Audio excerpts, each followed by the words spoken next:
এদিকে বেগম খালেদা জিয়ার রুহের মাগফিরাত কামনা করে রোম মহানগর বিএনপি এক বিশেষ দোয়া মাহফিলের আয়োজন করে। মাহফিলে প্রয়াত বেগম খালেদা জিয়ার রাজনৈতিক, সামাজিক ও দেশ সেবামূলক অবদান স্মরণ করেন হুমায়ুন কবির। ইতালি থেকে আমাদের প্রতিনিধি মিনহাজ হোসেনের আরও একটি রিপোর্ট। বাংলাদেশের সাবেক 3 বারের প্রধানমন্ত্রী ও বিএনপির চেয়ারপারসন মরহুমা বেগম খালেদা জিয়ার রুহের মাগফিরাত কামনায় রোম মহানগর বিএনপি এক বিশেষ দোয়া মাহফিলের আয়োজন করে।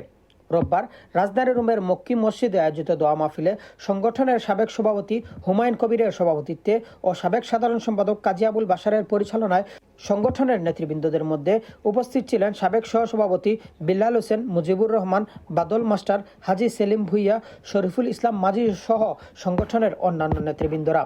অনুষ্ঠানে প্রধান অতিথি হিসাবে উপস্থিত ছিলেন ইতালি বিএনপির সাবেক ভারপ্রাপ্ত সভাপতি আমিনুর রহমান সালাম।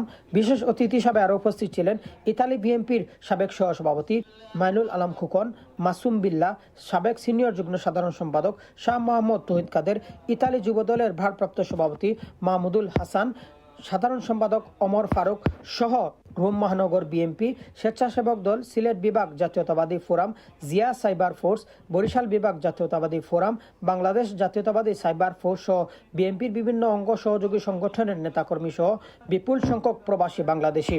দোয়া মাহফিলে সংক্ষিপ্ত আলোচনায় নেতৃবৃন্দ প্রয়াত নেত্রীর রুহের মাগফিরাত ও শান্তি কামনা করেন এবং তার রাজনৈতিক, সামাজিক ও দেশ সেবামূলক অবদানের কথা স্মরণ করেন।